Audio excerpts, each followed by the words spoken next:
গাজীপুরে আবারও কম্পন অনুভূত হয়েছে। বাইপাইল এলাকায় শনিবার সকাল 10:36:12 এই কম্পন রেকর্ড করে আবহাওয়া অধিদপ্তর। রিক্টার স্কেলে এর মাত্রা ছিল 3.3। এটি নিশ্চিত করেছেন ভূমিকম্প পর্যবেক্ষণ ও গবেষণা কেন্দ্রের কর্মকর্তা নিজামুদ্দিন আহমেদ। তিনি জানান, এটি একটি মাইনর ভূমিকম্প। উৎপত্তিস্থল ছিল বাইপাইল এলাকা। এর মাত্র একদিন আগেই আরেকটি বড় কম্পন কাঁপিয়ে দিয়েছিল ঢাকাসহ সারা দেশকে। গতকাল সকালে 5.7 মাত্রার ভূমিকম্পে রাজধানী সহ বিভিন্ন অঞ্চলে তীব্র ঝাঁকুনি অনুভূত হয়। সেই ঘটনায় প্রাণ হারিয়েছেন অনেকেই। দেশ জুড়ে এখন আলোচনার কেন্দ্রে ভূমিকম্প। যুক্তরাষ্ট্রের ভূতাত্ত্বিক জরিপ সংস্থা USGS জানিয়েছে, তাদের তথ্য অনুযায়ী মাত্রা ছিল 5.5। ভূপৃষ্ঠ থেকে কেন্দ্রের গভীরতা ছিল 10 কিলোমিটার। বিশেষজ্ঞরা বলছেন, সাম্প্রতিক এই ছোট কম্পনগুলো বড় ভূমিকম্পের ফোরশক হতে পারে।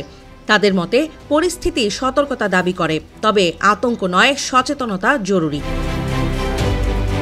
পৃথিবীর মহাদেশগুলো স্থির নয়। মহাদেশের নিচে বিশাল শিলাস্তর ভাসছে উত্তপ্ত ম্যাগমার ওপর। এই ভাসমান স্তরগুলোকে বলা হয় টেকটনিক প্লেট। প্লেটগুলো সবসময় নড়াচড়া করে। এক প্লেট আরেকটির সঙ্গে সংঘর্ষে জড়ায়। কখনো একটি প্লেট অন্যটির ওপর উঠে যায়। এতে দুই প্লেটের মাঝখানে শক্তি জমা হতে থাকে। হঠাৎ সেই জমা শক্তি মুক্ত হলে কম্পন সৃষ্টি হয়। ফল্ট লাইনেও কম্পন জন্মায়। মাটির নিচে যেখানে কম্পনের সূচনা হয় তাকে বলা হয় কেন্দ্র বা হাইপোসেন্টার। এই কেন্দ্র থেকে শক্তি ছড়িয়ে পড়ে সিসমিক তরঙ্গ হিসেবে। উপরে ভূপৃষ্ঠে যে স্থানে এই কম্পনের প্রভাব সবচেয়ে বেশি অনুভূত হয় সেটাই এপিসেন্টার। কম্পনের শক্তি মাপা হয় রিখটার স্কেলে। সিসমোমিটার নামের যন্ত্র দিয়ে এই কম্পন ধরা হয়। যে রেখাচিত্র তৈরি হয় তাকে বলে সিসমোগ্রাফ। এই স্কেল লগ ভিত্তিক, মানে 5 মাত্রার ভূমিকম্প 4 মাত্রার ভূমিকম্পের চেয়ে প্রায় 10 গুণ বেশি শক্তিশালী। 1 থেকে 2 মাত্রার ছোট্ট কম্পন প্রায় প্রতিদিনই ঘটে। মানুষ সাধারণত এগুলো টের পায় না। 7 মাত্রার বেশি ভূমিকম্প কম ঘটে, কিন্তু সেগুলো ভয়াবহ ধ্বংসযজ্ঞ ঘটাতে পারে। 1960 সালের চিলির ভূমিকম্পই এখনো পর্যন্ত সবচেয়ে বড়। তা ছিল 9.5 মাত্রার। কম মাত্রার ভূমিকম্পেও বেশি ঝাঁকুনি লাগে কেন?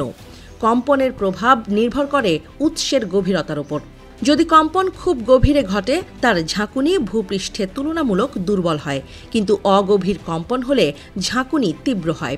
গভীরতার পাশাপাশি অঞ্চল ভেদে মাটির গঠনও ভূমিকা রাখে। নরম মাটি কম্পনকে বাড়িয়ে দেয়। কঠিন পাথরের স্তর কম্পনের তীব্রতা কমায়। উঁচু ভবনে কম্পন সাধারণত বেশি অনুভূত হয়। তরঙ্গ প্রতিফলিত হয়ে কখনো কিছু এলাকায় অতিরিক্ত কম্পনও তৈরি করে। গাজীপুর, নরসিংদী, ঢাকা সব জায়গায় কম্পনের আলোচনা এখন তীব্র। মানুষ আতঙ্কে আছে। বিশেষজ্ঞরা নিয়মিত সতর্ক থাকার পরামর্শ দিচ্ছেন। বাড়িতে ভারী আলমারি এবং আসবাবপত্র শক্তভাবে আটকানো আছে কিনা তা পরীক্ষা করার পরামর্শ দেওয়া হচ্ছে। বহুতল ভবনের নির্ধারিত নিরাপদ স্থানের অবস্থান জানা জরুরি। সিঁড়ি ব্যবহার করে দ্রুত নেমে যাওয়ার অনুশীলন থাকা প্রয়োজন। ভূমিকম্পের সময় লিফট ব্যবহার না করার নির্দেশনা সবসময় গুরুত্বপূর্ণ। টানা কয়েক দিনের আলোচনায় একটি প্রশ্ন ঘুরছে, এগুলো কি বড় ভূমিকম্পের আগাম সংকেত? বিশেষজ্ঞরা নিশ্চিতভাবে কিছু বলতে পারছেন না, তবে ছোট মাত্রার কম্পনের পর বড় কম্পন হওয়ার উদাহরণ পৃথিবীর বিভিন্ন জায়গায় আছে। তাই তারা পরিস্থিতি নজরদারি করার কথা বলছেন। গবেষকেরা আরও বলছেন, বাংলাদেশ ভূমিকম্প প্রবণ অঞ্চলের ওপর অবস্থান করছে, তাই প্রস্তুতি ও সচেতনতা বাড়ানো ছাড়া বিকল্প নেই।